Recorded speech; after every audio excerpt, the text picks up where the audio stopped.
43.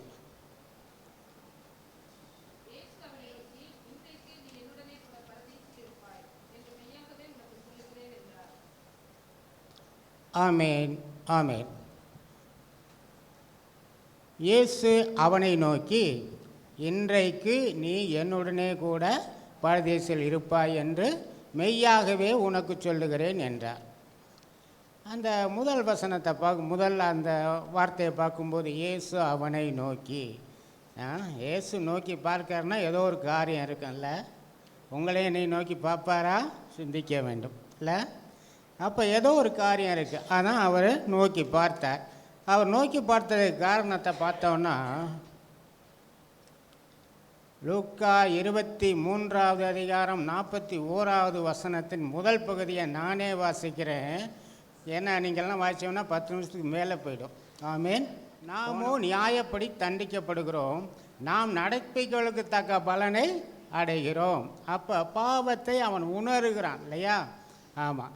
அதாவது நாம் தண்டிக்கப்படுறதுனா நாம் நடப்பித்த கிரிகளுக்காக நாம் தண்டிக்கப்படுறோம் அப்படின்னு சொல்லி அவன் மனம் திரும்புகிறத பார்க்குறோம் இல்லையா? அதே 23:42 முன்பகுதியை பார்க்கும்போது இயேசுவை நோக்கி, ஆண்டவரே உடைய ராஜ்யத்தில் வரும்போது அடியேனை நினைந்துடலாம். அப்போ இயேசு கிறிஸ்துவுக்கு ஒரு ராஜ்யம் இருக்குது என்பதை அவன் உணர்ந்திருக்கான் இல்லையா? ஆண்டவரே என்று சொல்கிறான். அப்போ அவர் தான் இந்த வானத்துக்கும் பூமிக்கும் ஆண்டவர் என்பதை அவன் உணர்ந்திருக்கிறான் இல்லையா? அந்த உணர்ந்ததுனால தான் இயேசு அவனை நோக்கின்னு பார்க்குறோம் இல்லையா? அப்படிப்பட்ட சிந்தை நமக்குள்ளே இருக்கான்னு நம்ம பார்க்கணும். இயேசு நம்மை நோக்கி பார்ப்பாரா அப்படின்னு பார்க்கணும். இன்னும் வேதத்தில் நம்ம தொடர்ந்து பார்க்கும்போது இஸ்ரவேல் ஜனங்களில் மோசையினால் அழைச்சிட்டு வரும்போது அவங்க கீழ்ப்படியாமனால கொள்ளிவாய் சர்ப்பங்களை விட்டு அவங்கள கடித்து சாகிற மாதிரி பண்ண. அதுக்கு அப்பா மோசைக்கிட்ட அவர் சொன்னார், நீ வெண்கலத்தால் ஒரு சர்ப்பத்தை உண்டு பண்ணி மரத்தில் தூக்கி வை, அதை நோக்கி பார்த்தவன் எவனோ அவன் பிழைப்பான் அப்படின்னு சொல்லி இருக்கு இல்லையா? அப்போ அதனால் இந்த யோவான் இந்த 3:14 நானே வாசிக்கிறேன். சர்ப்பமானது மோசையினால் வனாந்தரத்தில் உயர்த்தப்பட்டது போல மனுஷகுமாரனும் தன்னை விசுவாசிக்கிறவன் எவனோ அவன் கெட்டு போகாமல் நித்திய ஜீவனை அடையும்படிக்கு உயர்த்தப்பட வேண்டும். அப்போ உயர்த்தப்பட்ட இயேசு கிறிஸ்துவை நோக்கி பார்க்கிற ஒவ்வொருவருக்கும் ரட்சிப்பு உண்டு, விடுதலை உண்டு இல்லையா? ரட்சிப்பு கஷ்டமானது அல்ல, அது ஈஸியானது தான். கர்த்தரை நம்புகிறவர்களுக்கு, கர்த்தரை நோக்கி பார்க்கிறவர்களுக்கு, கர்த்தரை விசுவாசிக்கிறவர்களுக்கு ஈஸி இல்லையா? வரமாட்டேன் போகணும்னு சொல்கிறவங்களுக்கெல்லாம் அது கொஞ்சம் கஷ்டம்தான் இல்லையா? ஆகையினால் கொஞ்சம் நம்மளாம் கொஞ்சம் ஜாக்கிரதையாக இருக்கணும். வேத வசனத்தை நம்ம கேட்குறோம், வருஷம் அதை தியானிக்கிறோம். இந்த ஆசியில் பாருங்கள், நேரம் எல்லாம் துக்கம் முகமாக உட்காந்துருக்காங்க, நம்ம பார்த்துட்டு தான் வரோம். நம்மளாம் அங்கேருந்து தான் வந்தோம் இல்லையா? அதை நம்ம மறந்துடக்கூடாது. அப்படியே நமக்கு வார்த்தையை கேட்டுட்டு அப்படியே போயிருக்கிறவளாக நம்ம இருக்கக்கூடாது இல்லையா? ஒரு மாற்றம் இருக்கணும். கடந்த ஆண்டு இதே வார்த்தையை கொடுக்கும்போது நான் ரொம்ப அதில் ஆழம் இல்லையா அந்த வார்த்தையில், என்ன பேசுனே தெரியலன்ட்டு நம்ம பாஸ்டர்கிட்ட கூட ஃபோன் பண்ணி கேட்டேன், ஃப்ரெண்ட்ஸுக்கிட்ட. அவர் ஒரு புக்கு நெட்டில் அனுப்பிச்சிருந்தார். நல்லா ஒரு புக்கு இருக்குது, வீட்டில் இருக்குது இன்னமும். 7 வார்த்தைகள் பற்றிய விவரம். சரி, கர்த்தர் அப்படி நடத்தினார். சரி, அது போகட்டும். அப்போ தேவன் தம்முடைய ஒரே பேரான குமாரனை விசுவாசிக்கிறேன் எவனோ அவன் கெட்டுப்போகாமல் நித்திய அடையும்படிக்கு அவரை தந்து உலகத்தில் அன்பு கொடுத்தார். அப்போ அவரை விசுவாசிக்கிறவன் எவனோ அவன் கெட்டுப்போகல. அப்போ அந்த கல்லன்ட்ட விசுவாசம் இருந்ததை பார்க்குறோம் இல்லையா? ஆமாம். ஆகையினால அந்த இயேசு அவனை நோக்கி பார்க்கறதுக்கு ஒரு காரியம் இருக்குது இல்லையா? அவன் இயேசு தான் ஆண்டவர்னு அறிஞ்சிருக்கிறான். அதே போல் தன்னுடைய பாவங்களுக்காக மன வருந்தான்னு பார்க்குறோம்.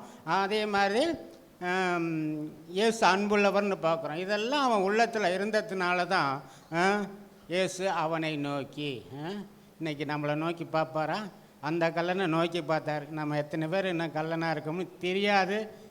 ஜாக்கிரதையாக இருக்கணும். மனம் திரும்பாவிட்டால் நீங்களும் அப்படியே கெட்டு போவீர்கள். ஜாக்கிரதை. என்ன அடிக்கடி கடிந்து கொள்ளப்பட்டும் தன் பிடரை கடினப்படுத்துகிறவன் நல்லாவே தெரியும் இல்லையா? நம்மளாம் வேதத்தை படித்து போட்டு படிக்கிறவங்க இல்லையா? சரி, அப்போ இந்த மோசே என்ன பண்ணார்? என்னாகமம் 21:9 நானே வாசிக்கிறேன். அப்படியே மோசே ஒரு வெண்கல சர்ப்பத்தை உண்டாக்கி அதை ஒரு கம்பத்தின் மேல் தூக்கி வைத்தான். சர்ப்பம் அவனை கடித்த போது அவன் அந்த வெண்கல சர்ப்பத்தை நோக்கி பார்த்து பிழைப்பான் அப்படின்னு வாசிக்கிறோம் இல்லையா? இதை எத்தனையோ தடவை நம்ம வாசிச்சிருப்போம். நம்ம அந்த வெண்கல சர்ப்பமாகிய இன்னைக்கு இருக்கிற இயேசு கிறிஸ்துவை நோக்கி பார்க்கிறோமா? சண்டே சர்வீஸுக்கே வர முடியல, எப்படி நாங்கள் நோக்கி பார்க்க நேரம் அப்படிங்கிறதெல்லாம் இருக்குது. அதனால் இப்படிப்பட்டவர்கள் மத்தியில் உங்களையும் என்னையும் பிரித்து எடுத்திருக்கிறாருங்கும்போது நாமெல்லாம் விசேஷித்தவர்கள் என்பதை மறந்து விடக்கூடாது இல்லையா? அதனால் ஒவ்வொரு நாளும் கர்த்தரை நோக்கி பார்க்கக்கூடிய ஒரு அனுபவம் நமக்குள்ளே வேண்டும். இன்னொரு வசனத்தை பார்க்கும்போது யோவான் 3:18, அவரை விசுவாசிக்கிறவன் ஆக்கினைக்குள்ளாக தீர்க்கப்படான், விசுவாசியாதவனும் தேவனுடைய ஒரே பேரான குமாரனுடைய நாமத்தில் விசுவாசம் உள்ளவனாய் இராதபடியினால் அவன் ஆக்கினை தீர்ப்புக்கு உட்பட்டாயிற்று. அப்போ விசுவாசிக்கிறவன் எவனோ அவனுக்கு ஆக்கினை தீர்ப்பு இல்லை, விசுவாசியாமல் இருக்கிறவன் ஆக்கினை தீர்ப்பு உண்டுன்னு வேதம் தெளிவாக சொல்லுகிறது. ஏன்னா ஒரு தடவை சொல்லந்தான் நேரம் இருக்குது, அடுத்த தடவை சொல்ல நேரம் இல்லை. ஆகினால் நீங்கள் கவனமாக கேட்கும்படி அன்போடு கேட்டுக்கொள்கிறேன். ஏன்னா வேத வசனத்தை கேட்குறவங்க மாத்திரம் இல்லை, யாக்கோபு சொல்கிறார், போய் வீட்டில் படித்து பாருங்கள், ஏன்னா உங்களுக்கு தெரியும், படிச்சிருப்பீங்க இல்லையா? ஆமாம், அதை கேட்குறவங்களா மாத்திரமல்ல, அதன்படி செய்கிறவர்களாகவும் இருங்கள். அப்போ தான் நம்ம இருந்து வந்த அந்த பாரம்பரியத்துக்கும் இதுக்கும் ஒரு வித்தியாசம் இருக்கும். இல்லை நாங்கள் கேட்டு இந்த காதில் விட்டு இந்த காதில் விட்டுட்டு போயிடுவோம் அப்படின்னு சொன்னால் நீங்கள் பழையபடி அங்கேயே நம்ம போயிடலாம் இல்லையா? இங்கே வந்து நிற்க வேண்டிய அவசியம், நேரம் அப்படியே ஒரு முக்காடு போட்டுக்கிட்டு அழுதுகிட்டு உட்காந்துருப்போம். அதனால் பிரித்தெடுக்கப்பட்டவருங்கிறத நம்ம வெளியில் காட்டணும் இல்லையா? அதனால தான் சாட்சியுள்ள வாழ்க்கைன்னு வரணும்னு சொன்னோம். இன்னொரு வசனத்தை கூட நம்ம பார்ப்போம். யோவான் 1:12 நம்மெல்லாம் அறிந்ததே, அவருடைய நாமத்தின் மேல் விசுவாசம் உள்ளவர்களை அவரை ஏற்றுக்கொண்டு எத்தனை பேர்களோ அத்தனை பேர்களும் தேவனுடைய பிள்ளைகளாகும்படி அதிகாரம் கொடுத்தார். அன்று அந்த கல்லனுக்கு தேவனுடைய பிள்ளைங்கிற ஒரு அந்தஸ்தை கொடுத்தார் இல்லையா? பிசாசு பிடிச்சிருந்து அந்த பிசாசின் பிள்ளை என்ற ஸ்தானத்திலிருந்து இயேசுவின் பிள்ளைங்கிற ஒரு அதிகாரத்தை உடனே கொடுத்துட்டார் இல்லையா? அப்படிப்பட்ட அதிகாரத்தை நமக்கும் கொடுக்க அவர் போதுமானவர் இருக்கிறார். ஆனால் நம்ம கீழ்ப்படியணும், நம்ம பாவத்தை உணரணும், அப்போ தான் அது முடியும் இல்லையா? சரி, இன்னொரு வசனத்தை பார்க்கும்போது ரோமர் 3:24, இலவசமாய் அவருடைய கிருபையினாலே கிறிஸ்து இயேசுவுள்ள மீட்பை கொண்டு நீதிமான்கள் ஆக்கப்பட்டீர்கள். அப்போ கிறிஸ்து இயேசுவை கொண்டு தான் நமக்கு மீட்பு, ரட்சிப்பு, நீதிமான் எல்லாமே இருக்கிறது இல்லையா? கிறிஸ்து இல்லாமல் போன வாரத்திலே சொன்னாங்க இல்லையா? கிறிஸ்து இல்லைன்னா நமக்குள்ள ஒன்றும் இல்லை இல்லையா? அப்போ கிறிஸ்து தான் எல்லாருக்கும் எல்லாமே இருக்குங்க, எல்லாமே இல்லையா? இந்த புதிய நாளை நம்ம காண்றோன்னா அவருடைய கிருபை நமக்கு நல்லாவே தெரியும். நான் இருப்பது நிர்மூலமாகதும் தேவனுடைய கிருபை. அவர் கிருபை இல்லாமல் வாழ முடியாதையா. பாடிட்டு போனால் பத்தாது, உள்ளத்தில் உணர வேண்டும். சரி, இன்னொரு வசனத்தை நம்ம வாசிப்போம். லூக்கா 15:7 பின்பகுதி. அதுபோல் மனம் திரும்ப அவசியமில்லாத நீதிமான்களை குறித்து சந்தோஷம் உண்டாகிறதை பார்க்கலும் மனம் திரும்புகிற ஒரே பாவி நிமித்தம் பரலோகத்தில் மிகுந்த சந்தோஷம் உண்டாயிருக்கும் என்று உங்களுக்கு சொல்லுகிறேன். இல்லை, மனம் திரும்ப தேவையில்லாத 99 நீதிமானை பற்றி கவலை. மனம் திரும்புகிற ஒரே பாவி நிமித்தம், மனம் திரும்புகிற என் நிமித்தம் பரலோகத்தில் மிகுந்த சந்தோஷம் உண்டாகுங்கிறத உள்ளத்தில் நம்ம எழுதி வச்சுக்கணும். மனம் திரும்பி இருக்கிறோமா, திரும்புகிற மாதிரி நடிக்கிறோமா, சிந்திச்சு பார்க்க வேண்டும் இல்லையா? இந்த வார்த்தைகளை தான் அதுக்கு தான் போட்டிருக்குது. வேத வசனங்கள்லாம் ஆராய்ந்து பாருங்கள், அவைகளால் உங்களுக்கு நல்லது, சந்தோஷம், நித்திய ஜீவன் உண்டு. அதனால் அதன்படி நடக்க நம்ம பிரயாசம் எடுப்போம். சரிங்களா? அப்போ மனம் திரும்புகிற ஒரு பாவி நிமித்தம், அந்த அங்கே பாவின்னு போட்டுக்கிறதால நம்மளை கூட போடலாம் இல்லையா? மனம் திரும்ப என் நிமித்தம் பரலோகத்தில் மிகுந்த சந்தோஷம் உண்டாயிருக்கும் அப்படின்னு தைரியமாக சொல்ல முடியுமா? சொல்லணும். அதுக்கு தான் நம்மளை கர்த்தர் பிரித்தெடுத்திருக்கார் இல்லையா? அதனால் கொஞ்சம் ஜாக்கிரதையாக இருக்கணும். வெளிப்பாடு 2:7 நானே வாசிக்கிறேன்.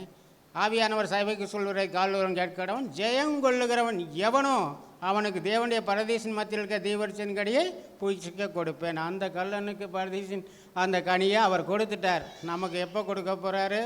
கொடுப்பாரா? சந்தேகத்தில் தான் ஊசலாடிக்கிட்டு இருக்கோம். அதுக்கு நான் தான் டயத்துக்கு வர்றதில்லை சர்ச்சுக்கு. அப்படி தானே? கொடுக்குறாரோ கொடுக்கலையே தெரியல, நம்ம முன்னாடி போய் என்ன பண்ணுறது அப்படின்ட்டு தானே வர்றோன்னு தெரியல.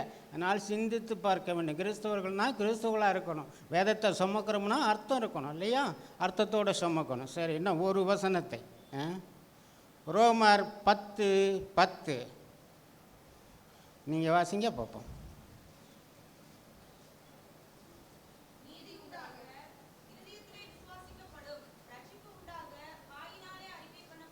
ஆமாம், இந்த வசனம் தெளிவாக சொல்லுது, நீதி உண்டாகணும்னா இருதயத்தில் விசுவாசிக்கணும்.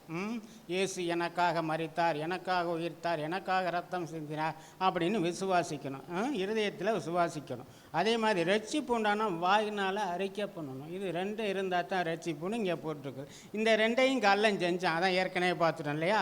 பாவங்களுக்காக மன உணர்ந்தான், அவர் ஆண்டவர் என்பதை உணர்ந்தான், நித்திய ஜீவன் அவருக்கு ஒரு ராஜ்யம் உண்டு என்பதை அவனை உணர்ந்தான். அப்போ நீதி உண்டாக இதயத்தில் விசுவாசிக்கப்படும், ரட்சிப்பு உண்டாக வாயினால் அறிக்கைப்படும். அப்போ நம்மளை என்ன பண்ணணும்? நீதி உண்டாக இருதயத்தில் விசுவாசம் எந்த அளவுக்கு நம்ம விசுவாசம் வச்சிருக்கிறோமோ, இன்னொரு வசனம் கூட, எந்த அளவையால் அளப்பீர்களோ அந்த அளவையால் உங்களுக்கு அளக்கப்படும். அப்போ எந்த அளவுக்கு உங்களுக்கு விசுவாசம் இருக்கோ இல்லையா, அந்த அளவுக்கு தான் உங்களுக்கு அழைக்கப்படுங்கிறத நம்ம வந்து. அப்போ ரட்சிப்பு உண்டாக வாயினால் அறிக்கை பண்ணணும். இயேசுவே ஆண்டவர், வாயினால் அறிக்கை பண்ணணும்.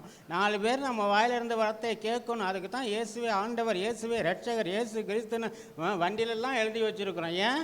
வண்டியை நிறுத்துகிற பக்கமாவது அவன் பார்க்கட்டும், இயேசு கிறிஸ்துங்கிற வார்த்தை அவன் வாயில் வரணுங்கிறதுக்காக இல்லையா? அப்படிப்பட்டவர்களாக கிறிஸ்துவை பறைசாற்றுகிறவர்களாக நாம் மாறணும். அந்த கல்லனை போல உண்மையாக மனம் திரும்புகிறவர்களாக நாம் இருக்கணும் இல்லையா? அதனால் நம்ம அப்படிப்பட்ட மனம் திரும்புவது உண்டாக கர்த்தரை நோக்கி மன்றாடுவோம்.